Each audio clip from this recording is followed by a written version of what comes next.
네, 안녕하십니까. 다시 소선지서를 살펴보겠습니다. 오늘은 스가랴서입니다. 스가랴 1장 1절에 보면 다리오 왕 2년 8월에 여호와의 말씀이 이도의 손자 베가라의 아들 선지자 스가랴에게 임하니라. 다리오 왕 2년은 BC 520년입니다. 학계 선지자도 부름받을 때가 다리오 왕 2년이었는데 스가랴 선지자도 다리오 왕 2년의 부름을 받습니다. 그러니까 학계 선지자와 스가랴 선지자가 같은 해에 부름을 받은 것입니다. 스가랴의 뜻은 하나님께서 기억하신다. 하나님께서 생각하고 계신다. 그런 뜻입니다. 하나님께서 기억하신다는 스가랴의 뜻을 생각하면서 이사야 49장 15절 말씀이 생각이 났는데, 여인이 어찌 그 젖먹는 자식을 잊겠으며 자기 태에서 난 아들을 궁일히 여기지 않겠느냐. 그들은 혹시 잊을지라도 나는 너를 잊지 아니할 것이라. 사랑하는 여러분, 여인이 젖먹는 자식을 잊을 수가 없죠.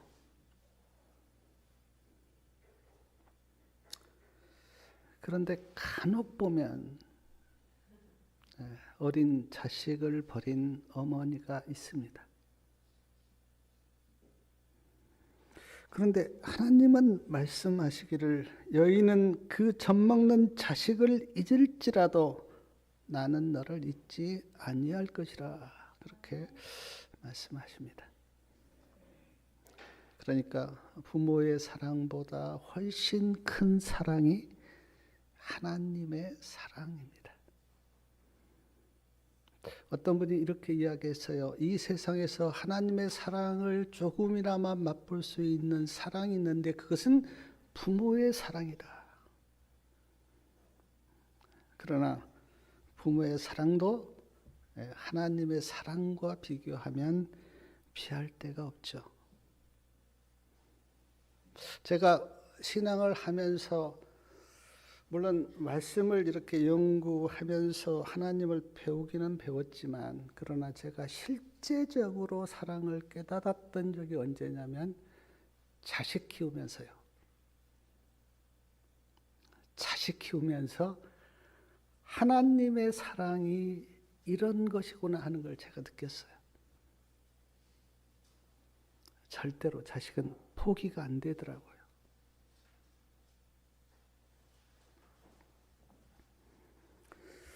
스가랴서에는 예수님에 대한 예언이 여러 번 나오는데, 스가랴 9장 9절에 보면 이런 말씀이 있습니다. 시온에 따라 크게 기뻐할지니라. 예루살렘에 따라 즐거이 부를지어다. 보라, 내 왕이 너에게 임하나니 그는 공의로우며 구원을 베풀며 겸손하여서 나귀를 타나니 나귀의 작은 것 곧 나귀 새끼니라. 스가랴 선지자는 예언했습니다. 예수님이 이 땅에 오셔서 나귀 새끼를 타실 것이다. 그런데 마태복음 21장 7절에 보면 예수님이 나귀 새끼를 타고 예루살렘으로 들어가십니다. 정확하게 이 스가랴 선지자가 예언한 말씀이 이루어져요. 근데 왜 예수님께서 나귀 새끼를 타셨는가?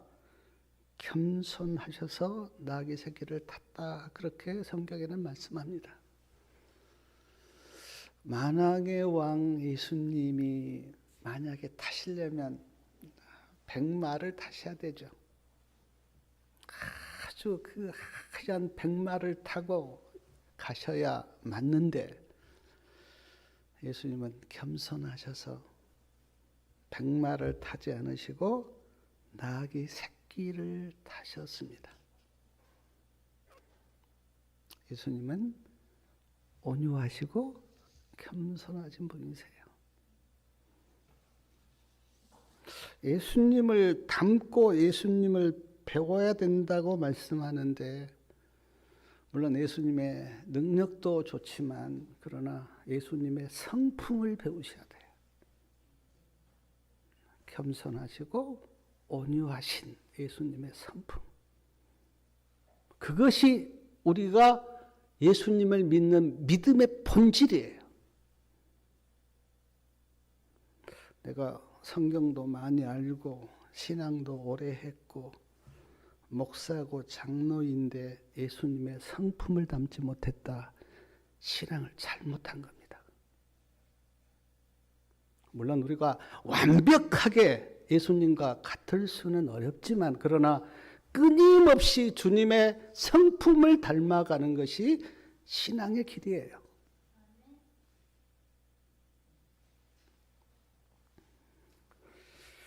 또한 스가랴 11장 12절하고 13절에 보면 은 30에 팔리실 것이 예언되어 있습니다. 은 30을 달아서 고가를 삼았다. 근데 마태복음 26장 15절에 보면 가룟 유다가 예수님을 은 30에 팝니다. 가룟 유다가 찾아가서 예수님을 팔려고 하는데 물어요. 얼마 줄 겁니까? 대제사장이 은 30 주겠다. 그래서 은 30에 가룟 유다가 예수님을 팝니다. 왜 은 30인가? 그때 한 사람의 종의 몸값이 은 30이었습니다. 그러니까 예수님이 종의 몸값으로 팔리신 거예요. 사랑하는 여러분, 예수님이 종의 몸값에 팔리시다니 어떤 생각이 드십니까?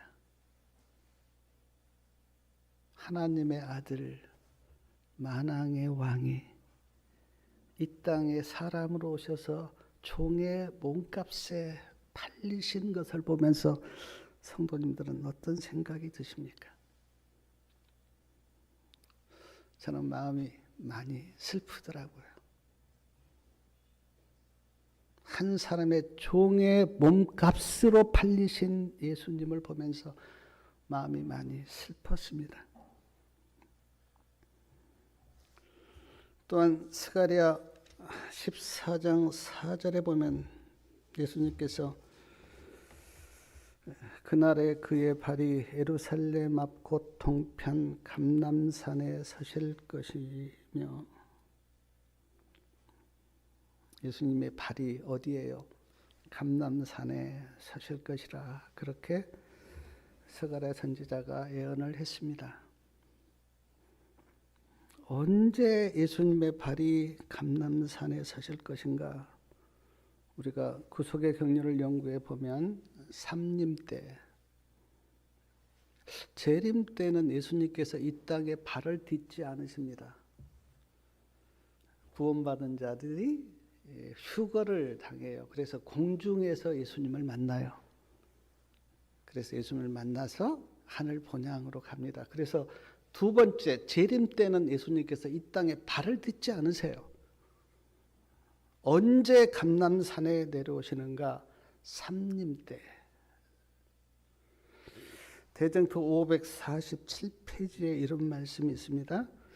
그리스도께서는 천년 끝에 다시 지상으로 돌아오신다. 그는 구속받은 무리들과 수행하는 천사들과 함께 감람산 위에 내려오신다. 1000년 후에 예수님께서 감람산에 오신다고 스가랴 선지자가 예언하였는데 우리가 이제 앞으로 이 말씀은 이루어질 겁니다. 또한 스가랴 3장 1절부터 5절까지 말씀을 보면 하나님께서 대제사장 여호수아에게 말씀하셨는데 스가랴 3장 4절 말씀만 우리 다 같이 한번 읽어보겠습니다. 스가랴 3장 4절이요. 여호와께서 자기 앞에 선 자들에게 명하사 그 더러운 옷을 벗기라 하시고 또 여호수아에게 이르시되 내가 너의 죄과를 제하여 버렸으니 너에게 아름다운 옷을 입히리라 하시기로. 사랑하는 여러분, 대제사장 여호수아가 지금 더러운 옷을 입고 있습니다. 대제사장 여호수아는 이스라엘 백성들을 대표하기 때문에 이스라엘 백성들이 지금 더러운 옷을 입고 있어요. 더러운 옷을 입고 있다고 하는 그 의미는 다 죄인이라고 하는 의미입니다.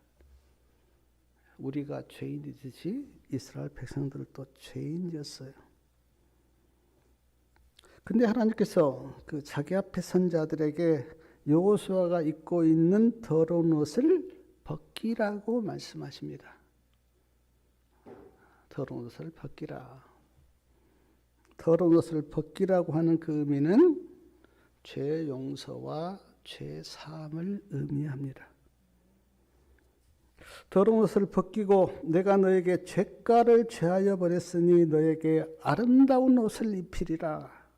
그렇게 말씀하셨어요. 아름다운 옷은 예수님의 의의 옷을 말합니다. 사랑하는 여러분, 예수님의 의의 옷이 입혀지면 어떻게 됩니까? 의인이 되고 구원을 받습니다. 그러니까 지금 더러운 옷을 입고 있는 여호수아에게 더러운 옷을 벗기고 아름다운 옷을 입혀주는 이 놀라운 일이 여호수아에게 이루어졌어요. 사랑하는 여러분, 더러운 옷이 벗겨지는 것은 놀라운 일이고 은혜입니다.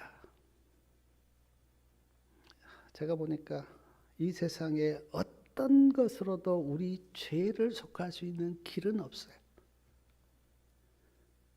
아무리 많이 돈을 벌어도 그 돈이 내 죄를 어떻게 할 수는 없어요. 아무리 많이 출세를 하고 모든 것을 가져도 그것이 내 죄를 어떻게 할 수는 없어요. 근데 오직 누구만이 내 죄를 속죄할 수가 있는가?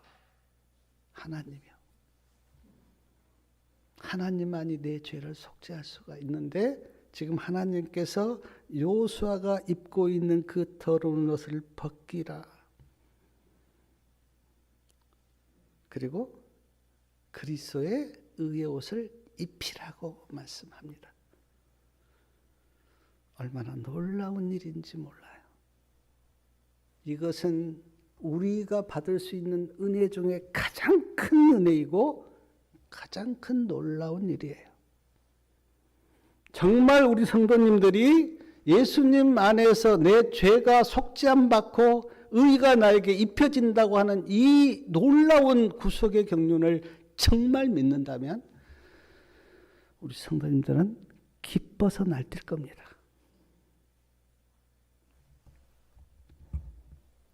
스가랴 3장 4절 복음성경 주석에 보면 이런 말씀이 있는데 제가 읽어드리겠습니다. 더러운 옷은 없어졌다. 그리스도께서 내가 너의 죄가를 제하여 버렸다고 말씀하셨기 때문이다.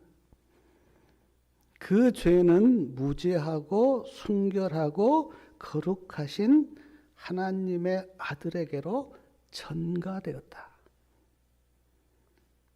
그리고 그 사람은 자격이 없지만 모든 불의에서 깨끗함을 받고 그리스도의 입혀주신 의를 입고 주 앞에 서 있다. 오, 이 얼마나 놀라운 변화인가. 우리의 죄의 옷이 누구에게 전가되었다고요? 하나님의 아들 예수님께 전가되었다. 이 전가되었다고 하는 그 의미는 옮겨졌다 그런 뜻입니다. 우리의 죄가 예수님께 옮겨진 거예요. 그리고 우리에게는 예수님의 거룩한 의의 옷이 입혀졌습니다. 그리고 우리가 하나님 앞에서 예수님의 의의 옷을 입고 서 있어요. 이 놀라운 변화인가. 사랑하는 여러분, 이 놀라운 일이 우리 성도님들에게 응하기를 바랍니다.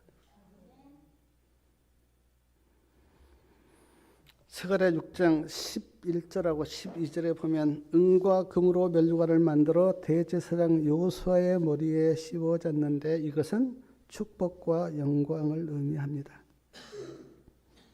보라, 손이라 이름하는 사람이 자기 곳에서 돋아나서 여호와의 전을 건축하리라 그렇게 말씀하셨는데 여기 수는 예수님을 가리킵니다. 스룹바벨 성전을 건축할 때도 하나님이 많이 도와주셨어요. 근데 우리 마음의 성전을 건축할 때는 전적으로 하나님이 하십니다. 내가 내 마음을 어떻게 못해요? 내 마음의 전결은 누가 하시냐면 하나님이 하세요.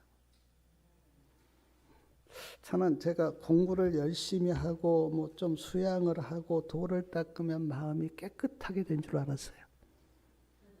근데 제가 살면서 느끼는 게 공부를 하는 거하고 마음이 정결케 되는 것은 전혀 관계가 없다는 것을 제가 깨달았어요. 많이 안다고 마음이 깨끗하게 된 것 아닙니다. 이 정결 사업은 누가 하시냐면 예수님이 하셔요.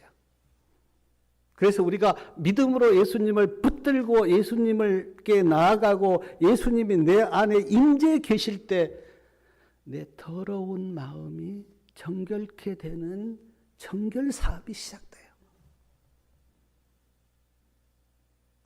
그러므로 예수님을 마음에 모셔야 됩니다. 총독 스룹바벨에게는 어떤 말씀을 하셨는지 우리 스가랴 4장 6절하고 7절 말씀을 다 같이 한번 읽어보겠습니다. 스가랴 4장 6절하고 7절이요.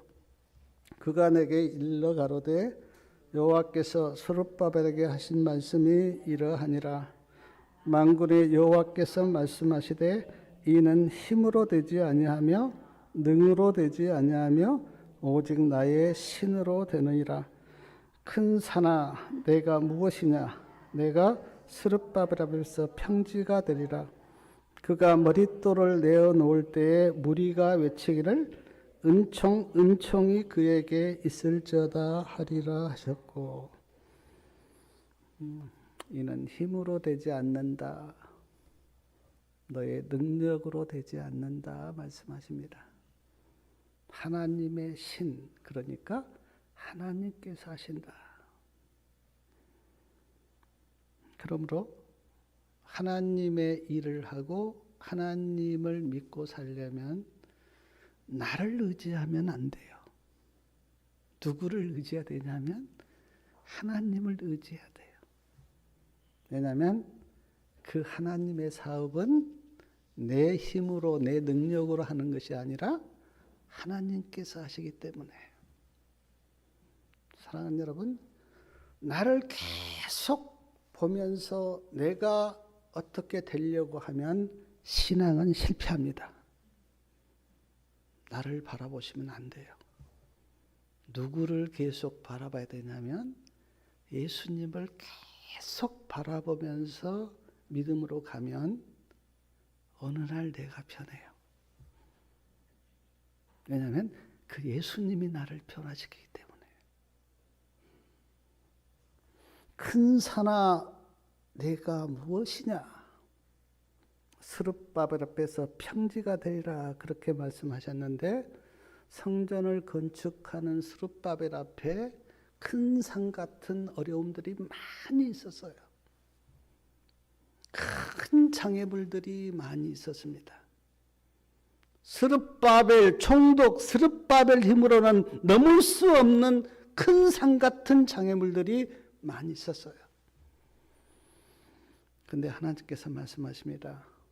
큰 산아 내가 무엇이냐? 스룹바벨 앞에서는 평지가 될 것이다. 하나님의 약속인데, 이 말은 스룹바벨 앞에 있는 큰 어려움들을 누가 해결해 주시는가? 하나님이요. 근데 실제로 우리가 성전을 건축하는 그 스룹바벨에 대한 말씀을 우리가 읽어보면 그 어려움들이 하나님의 능력으로 제거가 돼요.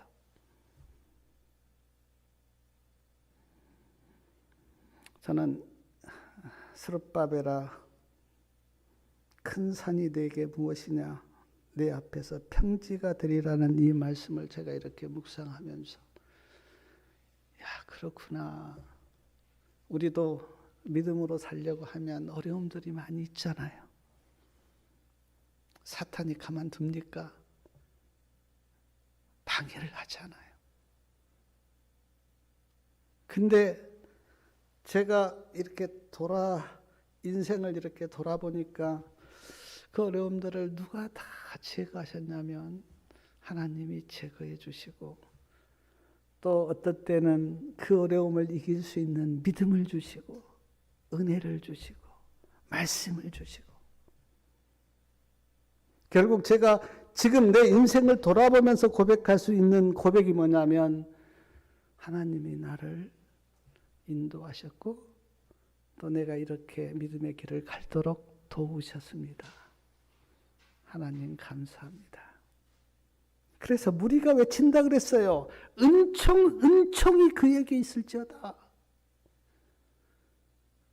저도 그렇게 고백할 것 같아요. 하나님의 은혜입니다. 하나님의 은혜와 하나님의 은총이 저에게 있었습니다. 스가랴 9장 9절에 보면 시온의 딸과 예루살렘 딸들에게 말씀하십니다. 크게 기뻐하고 즐거이 부를지어다. 보라 내 왕이 너에게 임하여 그는 구원을 베풀며 공의로우며. 왜 시온의 딸과 예루살렘 딸들에게 기뻐하고 즐거워하라고 했는가? 만왕의 왕이 임하셔서 구원을 베푸시기 때문에. 왜 오늘 우리가 기뻐하고 즐거워해야 합니까? 예수님이 오셔서 우리를 구원하셨기 때문에. 그래서 우리가 기뻐하고 감사하고 찬양하고 그렇잖아요. 무리들에게는 어떤 말씀을 하셨는지 스가랴 10장 1절 말씀 우리 또 한 말씀 읽겠습니다. 스가랴 10장 1절이요. 봄빛 때에 여호와 곧 번개를 내는 여호와께 비를 구하라. 무리에게 소낙비를 내려서 밭의 채소를 각 사람에게 주리라. 여기 비를 구하라. 무리에게 소낙비를 내리겠다. 이제 이런 말씀하셨는데, 이거는 이제 하나의 비유입니다. 농사를 짓는데 비가 오지 않으면 어떻겠어요? 농사가 망치죠. 그러니까 비를 주겠다. 그렇게 이제 말씀하셨는데, 이것은 영적인 말씀이고, 복음성경 주석 스가랴 10장 1절 주석에 보면 이런 말씀이 있습니다.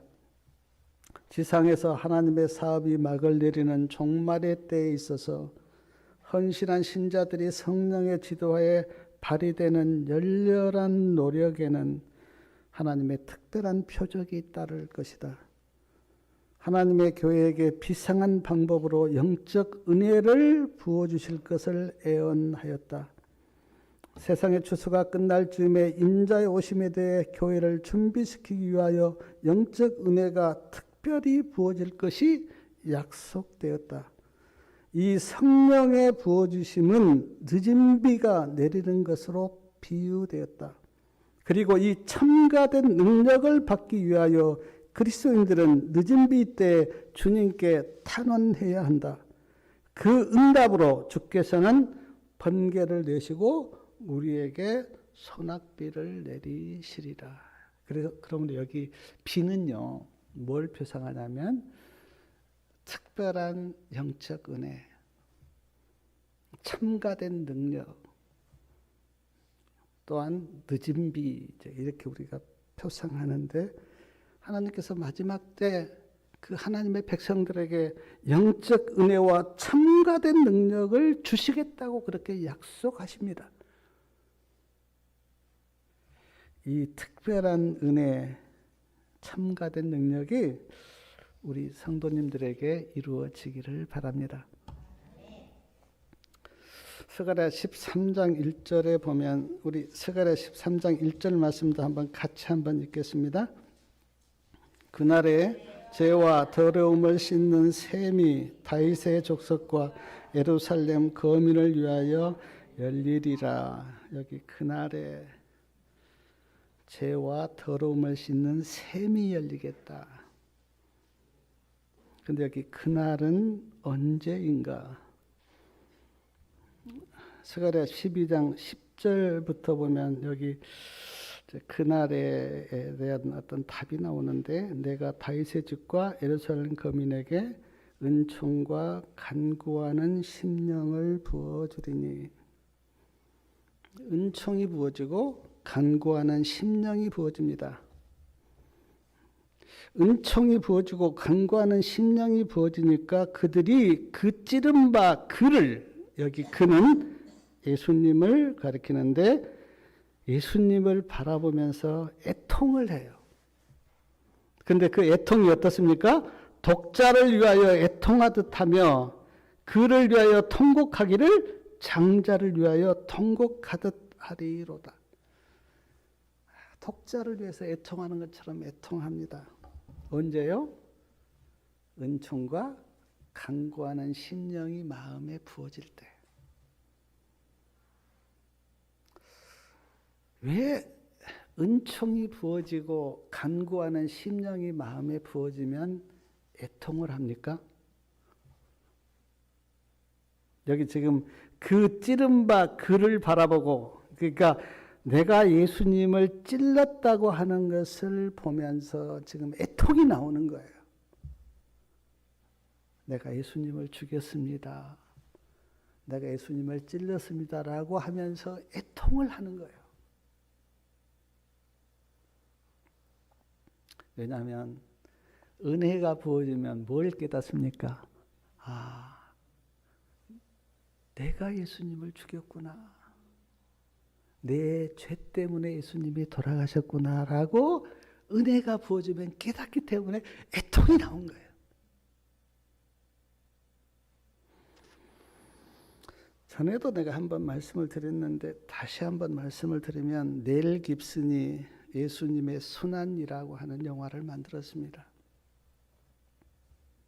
저도 이 영화를 본 적은 없어요. 근데 제가 그 스토리를 읽었습니다. 예수님이 고난받으심을 아주 생생하게 넬 깁슨이 만들었어요.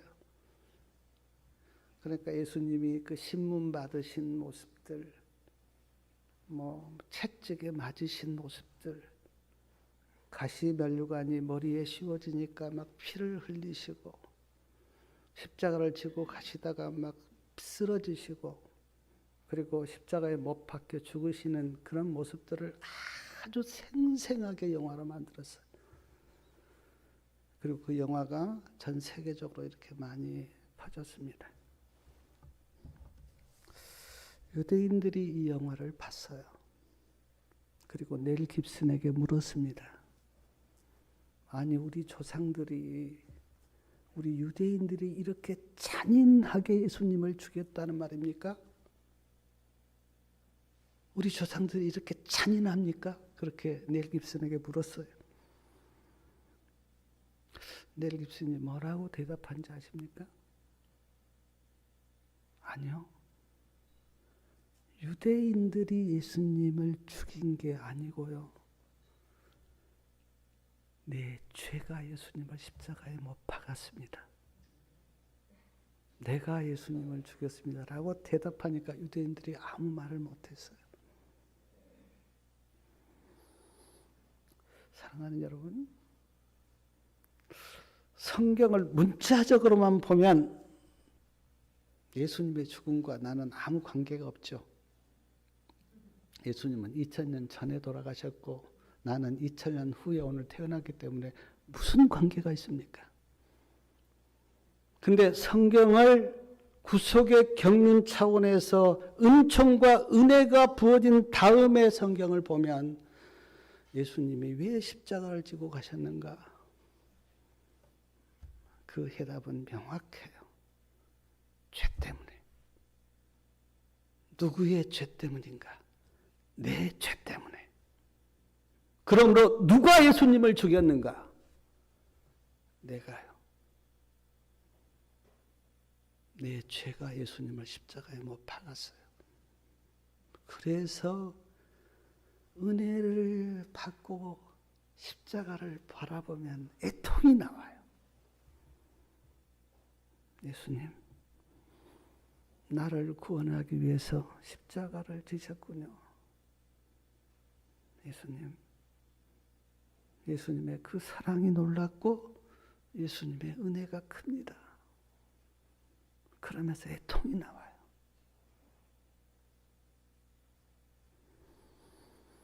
사랑하는 여러분, 제가 어떻게 은혜를 우리 성도님들의 심령에 넣어줄 수는 없지만 성령의 임재로 내가 예수님을 죽였다고 하는 그 애통이 있기를 바랍니다. 그러면 신앙이 달라져요. 정로계단 8페이지에 이런 말씀이 있습니다. 하나님의 아들의 심장을 터지게 한 것은 바로 내 죄였다. 그래서 그리스도인들이 눈물을 흘리고 예수님 앞에서 애통하는 거예요. 왜냐하면 내가 하나님의 아들을 십자가에 못 박았기 때문에. 제가 오늘 아침에도 아침밥을 먹으면서 그 새롭게 하소서의 간증을 들었어요. 어떤 최이구 목사님이 간증인데 제가 진짜 많이 울었습니다. 아침에. 그 목사님의 그 스토리, 살아온 이야기를 이렇게 하는데 너무 눈물 나더라고요. 왜냐하면 나도 예수님을 믿고 신앙을 하기 때문에. 그 목사님이 대우조선 이렇게 다니다가 몸이 아파서 온갖 뭘 해도 안 되고, 그리고 서울 삼성병원에 수술 날짜를 잡아놓고 어디에 들어갔냐면 기도원을 들어갔대요. 그래서 기도를 하는데 그 뒤에 이제 삼성병원에 6개월 후인가 이렇게 다시 검사를 하고 수술 날짜라고 했는데, 물론 그때 단번에 몸이 치료된 건 아니지만 6개월 동안 몸이 점점 나아가는 거예요. 그리고 이제 그때 하나님 나를 고쳐주시면 내가 하나님의 종이 되겠습니다. 그렇게 고백을 했기 때문에 몸이 나았어요. 그리고 신학교를 가서 목사가 되었는데 아주 강원도 시골교회 가서 사역을 하는데 얼마나 힘들고 어려운지. 한 번은 이제 어디를 갔다 오다가 주유소에 들렸는데 기름이 떨어진 거예요. 근데 돈이 없는 거예요. 밤 11시, 12시가 됐는데 이제 그 봉고차에 이제 교회 이름이 써 있잖아요. 보통 장로교 이렇게 교회. 그래서 12시가 됐는데 갈 수가 없잖아요. 기름이 없으니까. 그래서 이제 그렇게 있는데 어떤 한 중년 여자분이 오셔서 이렇게 문을 두드리래요. 문을 이제 열었는데 이제 전도사님입니까? 그렇게 묻더래요. 그래서 전도사 맞다고. 근데 왜 안 가고 여기 있느냐고. 지금 12시가 다 됐는데 왜 안 가고 여기 있느냐고 묻더래요. 그래서 뭐 돈 없단 말은 못하고 그냥 몸이 좀 피곤해서 있다고 그렇게 이제 했는데 그분이 기름값을 준 거예요. 기름값을. 이거 식사 좀 하시라고 하고 돈을 주고 그 돈을 받고 밤새도록 울었다고 하면서 그러면서 강원도 시골에 가서 그 사역을 하는데 그런 이야기를 하는데 너무 눈물이 나는 거예요. 나도. 하나님을 섬기는 것이 이런 것이구나 하는 생각이 들었어요.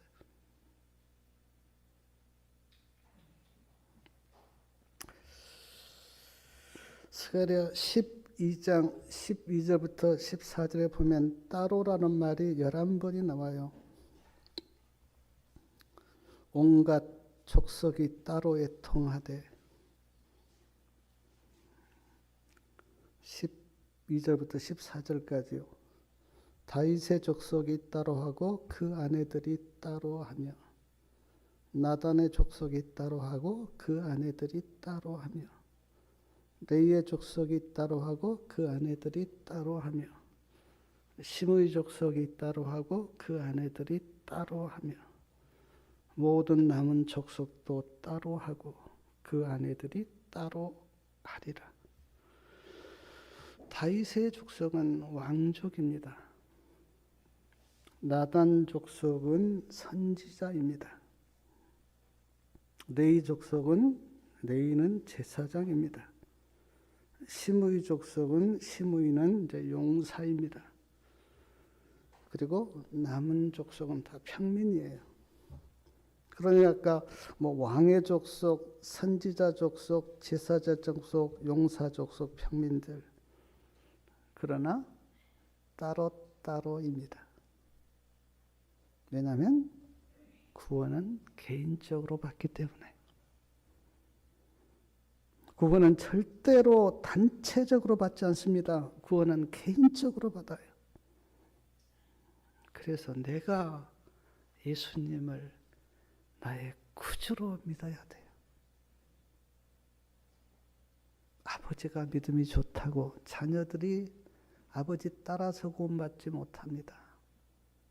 남편이 믿음이 좋다고 내가 남편 따라서 하늘에 못 가요. 내가 개인적으로 예수님을 나의 구주로 믿으셔야 돼요. 스가랴서에는 예수님에 대한 예언이 이제 나온다고 제가 말씀을 드렸고요. 더러운 옷을 입고 있는 대제사장 요수아를 속죄하고 구원하는 말씀도 나오고 총독 스룹바벨을 위로하고 용기를 주는 말씀도 나오고 무리들에게는 늦은 비를 주겠다 그렇게 약속하시고 시온의 딸과 예루살렘 딸들에게는 구원을 베푸시겠다는 말씀도 하시고 애통하는 자에게는 죄와 더러움을 씻는 샘이 열려서 씻겨주시겠다 그런 말씀들이 스가랴서에 있어요. 그래서 저는 스가랴서를 읽으면서 많은 하나님의 은혜와 또 하나님의 축복을 저는 심령으로 받았습니다. 스가랴 6장 13절에 보면 아까 제가 읽었는데 평화의 은원이 나옵니다. 두 사이에 평화의 은원이 있었다. 여기 두 사이는 우리가 구속의 경륜으로 보면 하나님 아버지와 예수님입니다. 하나님 아버지와 예수님이 의논을 하셨어요.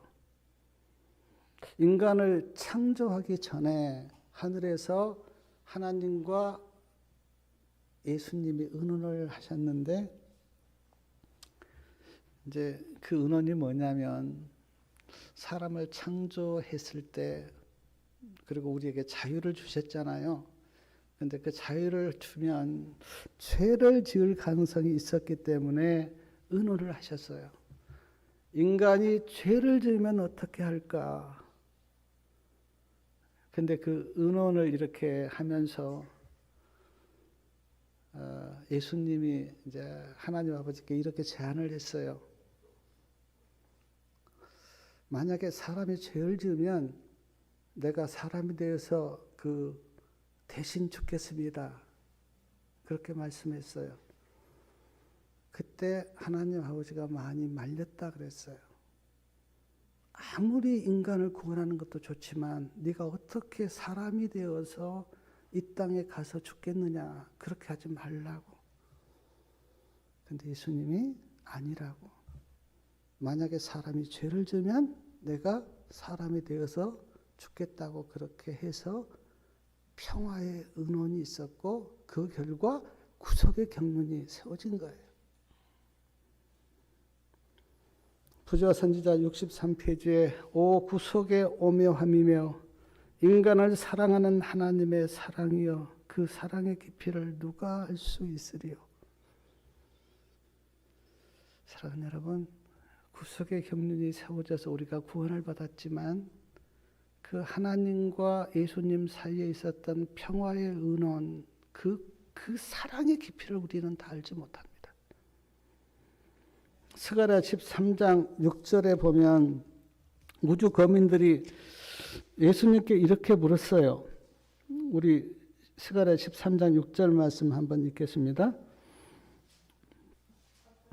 혹이 그에게 묻기를 내 두 팔 사이의 상처는 어쩌미냐 하면 대답하기를 이는 나의 친구 집에서 받은 상처라. 예수님의 그 손에 그 십자가의 상처가 있잖아요. 근데 하늘에 갔는데 우주 거민들이 물은 거예요. 아니 왜 손에 그 상처가 있습니까? 그때 예수님께서 이 상처는 내가 내 친구 집에서 받은 거야. 그렇게 대답했다는 거예요. 사랑하는 여러분, 예수님의 손에 있는 십자가의 상처는 영원히 지워지지 않습니다. 그래서 우리가 하늘에 가면 이 십자가의 상처를 볼 거예요. 우리를 친구라고 말씀하면서 나는 이 땅에 이 지구에 가서 내가 죄인을 구원하기 위해서 받은 상처야. 그리고 그것은 사랑의 뭡니까? 표시야. 사랑하는 여러분, 스가랴서 이렇게 좀 시간 날 때 읽어보시고 스가랴서에서 우리에게 주는 놀라운 복음과 은혜를 기억하시고 우리 성도님들의 심령 속에 주님을 사랑하는 사랑이 더 깊어지고 또 믿음이 더 강건해지기를 바라면서 말씀을 마치겠습니다.